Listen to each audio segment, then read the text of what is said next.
आदरणीय साथियों नमस्कार, आपका स्वागत है, अभिनंदन है अपने चैनल विधि ज्ञान चर्चा में। मैं आर.एस. धीमान एडवोकेट।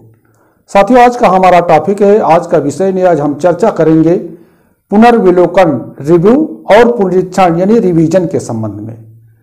तो साथियों इसमें हम जानेंगे कि पुनर्विलोकन क्या होता है और पुनरीक्षण क्या होता है, और ये भी जानेंगे कि इसके क्या आधार हैं, यानी कि पुनर्विलोकन दायर करने के क्या आधार हैं और पुनरीक्षण दायर करने के क्या आधार हैं, और हम दोनों में अंतर भी समझेंगे कि यानी पुनर्विलोकन और पुनर्विचार में क्या अंतर है। तो साथियों पहले हम पुनर्विलोकन यानी रिव्यू को समझते हैं। सिविल प्रक्रिया संहिता की धारा 114 तथा आदेश 47 में पुनर्विलोकन संबंधी प्रावधान किया गया है। पुनर्विलोकन का अर्थ है किसी ऐसे न्यायालय द्वारा ऐसे निर्णय, अज्ञप्ति या आदेश द्वारा पुनः विचार करना जिसने निर्णय, अज्ञप्ति या आदेश पारित किया है।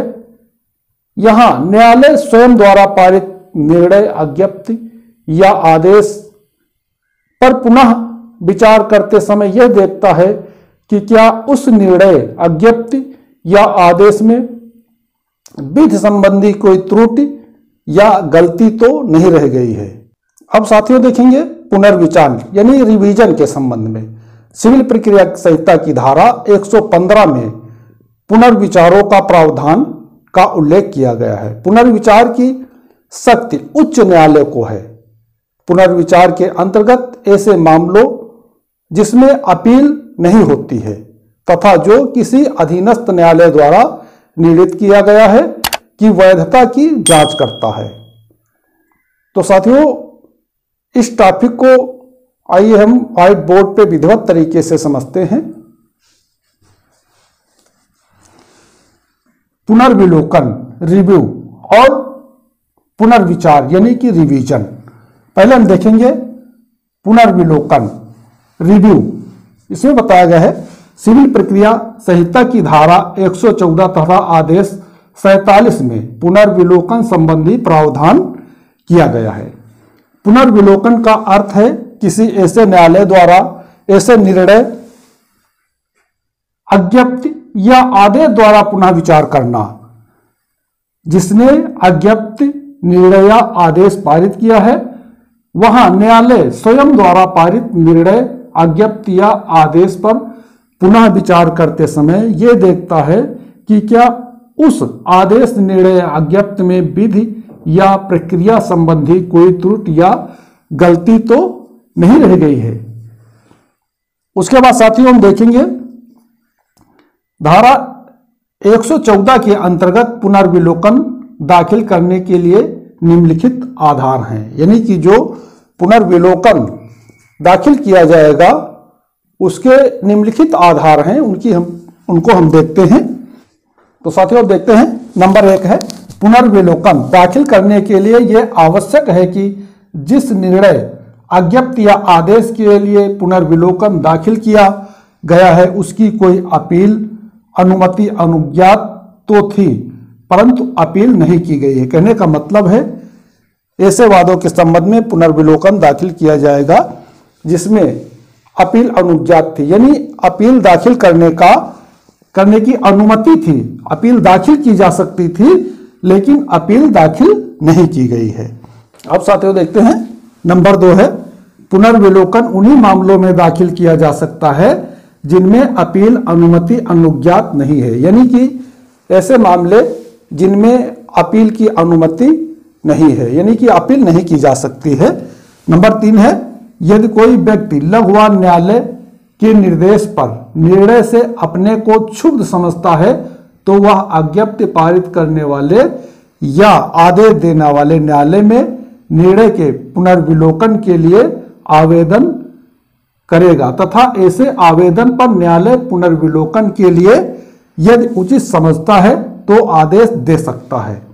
कहने का मतलब है यदि कोई लघुवाद न्यायालय के निर्देश पर निर्णय से अपने को क्षुब्ध समझता है, यानी कोई लघुवाद न्यायालय के निर्णय से वो सहमत नहीं है, तो उसके विरुद्ध वो पुनर्विलोकन के लिए आवेदन कर सकता है और ऐसे आवेदन पर न्यायालय यानी पुनर्विलोकन के लिए यदि उचित समझता है तो आदेश दे सकता है। उसके बाद साथियों देखते हैं पुनर्विचार। पुनर्विचार यानी रिवीजन। सिविल प्रक्रिया संहिता की धारा 115 में पुनर्विचार के प्रावधानों का उल्लेख किया गया है। यानी कि जो सिविल प्रक्रिया संहिता की धारा 115 है उसमें पुनर्विचार के प्रावधानों का उल्लेख है। पुनर्विचार की शक्ति उच्च न्यायालय को है। जो पुनर्विचार के मामले हैं उनमें केवल जो शक्ति प्राप्त है वो उच्च न्यायालय को प्राप्त है। पुनर्विचार के अंतर्गत उच्च न्यायालय ऐसे मामलों जिनमें अपील नहीं होती, यानी कहने का मतलब पुनर्विचार के अंतर्गत उच्च न्यायालय में ऐसे मामले दाखिल किए जा सकते हैं जिनमें अपील नहीं होती है, जिनमें अपील नहीं होती, तथा जो किसी अधीनस्थ न्यायालय द्वारा निर्णीत किया गया है कि वैधता की जांच करता है। कहने का मतलब है उच्च न्यायालय के अधीनस्थ किसी न्यायालय द्वारा यदि कोई निर्णय पारित किया गया है, अज्ञप्ति पारित की गई है, डिग्री पारित की गई है, तो उच्च न्यायालय पुनर्विचार में उसकी जांच करता है। सिविल प्रक्रिया संहिता की धारा 115 के अनुसार उच्च न्यायालय में निम्नलिखित आधारों पर पुनर्विचार के लिए आवेदन किया जा सकता है। कहने का मतलब है सिविल प्रक्रिया संहिता की धारा 115 के अनुसार उच्च न्यायालय में निम्नलिखित आधारों पर पुनर्विचार के लिए आवेदन किया जा सकता है। तो वो कौन कौन से आधार हैं? नंबर 1 है जब अधीनस्थ न्यायालय ने ऐसे क्षेत्राधिकार का प्रयोग किया हो जो उसमें निहित नहीं था। कहने का मतलब है जब अधीनस्थ न्यायालय द्वारा कोई अज्ञप्ति, डिक्री या आदेश पारित किया गया है और उसमें ऐसे क्षेत्राधिकार का प्रयोग किया गया है जो उसमें निहित नहीं था। उसके बाद नंबर 2 है जब अधीनस्थ न्यायालय ऐसे क्षेत्राधिकार का प्रयोग करने में विफल रहा हो जो कि उसमें निहित था। कहने का मतलब है अधीनस्थ न्यायालय जब ऐसे क्षेत्राधिकार का प्रयोग करने में विफल रहा हो जो उसमें निहित हो। अब देखते हैं नंबर 3 है जब अधीनस्थ न्यायालय ने क्षेत्राधिकार का अवैध यानी गलत रूप से प्रयोग किया हो। तीसरा आधार क्या है? जब अधीनस्थ न्यायालय अपने क्षेत्राधिकार का प्रयोग करने में कोई गलती की हो, यानी गलत प्रयोग किया हो, गलत रूप से प्रयोग किया हो, तो उसका जो है पुनर्विचार उस पर किया जाएगा उच्च न्यायालय द्वारा। अब देखते हैं नंबर 4 है जब मामले को विनिश्चित करने वाला न्यायालय उच्च न्यायालय का अधीनस्थ हो। यानी कि उच्च न्यायालय उन्हीं मामलों में पुनर्विचार करेगा जो उसके अधीनस्थ न्यायालय द्वारा विनिश्चय किया गया हो।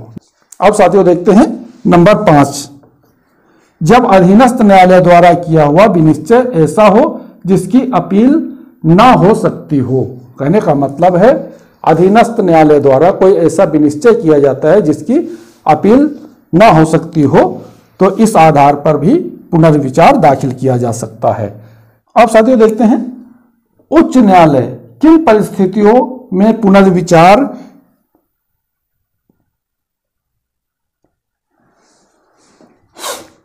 अब साथियों देखते हैं उच्च न्यायालय किन परिस्थितियों में पुनर्विचार में हस्तक्षेप नहीं करेगा। 1999 के संशोधन द्वारा धारा 115 की उपधारा 1 के परंतुक के स्थान पर नया परंतुक जोड़ा गया है जिसके अनुसार उच्च न्यायालय किसी वाद या के अनुक्रम में इस धारा के अधीन किए गए किसी आदेश में या कोई विवादक निश्चायक करने वाले किसी आदेश में तभी हेरा फेरी करेगा या उल्टेगा जब ऐसा आदेश यदि वह पुनर्विचार के लिए आवेदन करने वाले पक्षकार के पक्ष में किया होता तो वाद या अन्य कार्रवाई का अंतिम रूप से निपटारा कर देती। अब साथियों देखते हैं पुनर्विचार और पुनर्विलोकन में क्या अंतर है। तो साथियों अब देखते हैं पुनर्विलोकन और पुनरीक्षण में निम्नलिखित अंतर है। पुनर्विलोकन और पुनरीक्षण। नंबर 1 है पुनर्विलोकन संबंधी प्रावधान सीपीसी की धारा 114 में किया गया है और जबकि पुनरीक्षण संबंधी प्रावधान सीपीसी की धारा 115 में किया गया है। अब दूसरा क्या अंतर है, पुनर्विलोकन उसी न्यायालय द्वारा किया जाता है जिसके द्वारा निर्णय या आदेश दिया जाता है, यानी कि पुनर्विलोकन उसी न्यायालय द्वारा किया जाएगा जिसके द्वारा आदेश या निर्णय दिया जाता है। पुनरीक्षण उच्च न्यायालय द्वारा किया जाता है। जो पुनरीक्षण है वो उच्च न्यायालय द्वारा किया जाता है। उसके बाद नंबर 3 देखते हैं पुनर्विलोकन कोई भी न्यायालय कर सकता है, यानी कि जो पुनर्विलोकन है वो उस विभाग से संबंधित कोई भी न्यायालय कर सकता है। और उसके बाद देखते हैं जो पुनरीक्षण है, नंबर 3 क्या है, पुनरीक्षण केवल उच्चतर न्यायालय द्वारा किया जाता है, यानी कि जो पुनरीक्षण है वो उच्च न्यायालय द्वारा ही किया जाएगा। और उसके बाद नंबर 4 है पुनर्विलोकन किसी नए साक्ष्य के प्रकटीकरण या त्रुटि के कारण हो सकता है।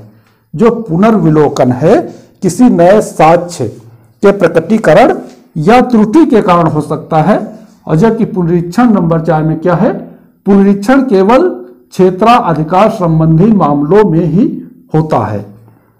अब देखते हैं नंबर 5 क्या है, पुनर्विलोकन सिर्फ आवेदन पर ही हो सकता है। जो पुनर्विलोकन है वो केवल आवेदन पर ही हो सकता है। पुनरीक्षण आवेदन तथा न्यायालय के स्वविवेक पर भी हो सकता है। नंबर 6 है पुनर्विलोकन ऐसे आदेशों का भी हो सकता है जिनकी अपील हो सकती है, लेकिन पुनरीक्षण ऐसे आदेशों का नहीं हो सकता है जिनकी अपील हो सकती है। नंबर 7वां अंतर क्या है, पुनर्विलोकन के आदेश के विरुद्ध अपील की जा सकती है। जो पुनर्विलोकन का आदेश है उसके विरुद्ध अपील की जा सकती है, परंतु पुनरीक्षण में पारित आदेश के विरुद्ध अपील नहीं हो सकती है। जो पुनरीक्षण में आदेश पारित किया जाएगा उसमें अपील नहीं हो सकेगी। तो साथियों आज हमने इस वीडियो के माध्यम से समझा पुनर्विलोकन और पुनर्विचार क्या है और इसके क्या आधार हैं और दोनों में क्या अंतर है। तो साथियों हमें पूरा विश्वास है कि आप इस टॉपिक को पूर्णतः समझ गए होंगे। यदि कहीं पे कोई बात समझ में ना आई हो तो आप व्हाट्सएप के द्वारा, कमेंट के द्वारा या फोन के द्वारा जानकारी प्राप्त कर सकते हैं। तो साथियों जो हमारे चैनल पे हमारे व्यूअर्स नए हैं, अभी तक हमारे चैनल को सब्सक्राइब नहीं किया है, कृपया चैनल को सब्सक्राइब कर ले, वीडियो को शेयर करें, लाइक करें और साथियों कमेंट भी किया करें। तो साथियों आज के वीडियो में बस इतना ही।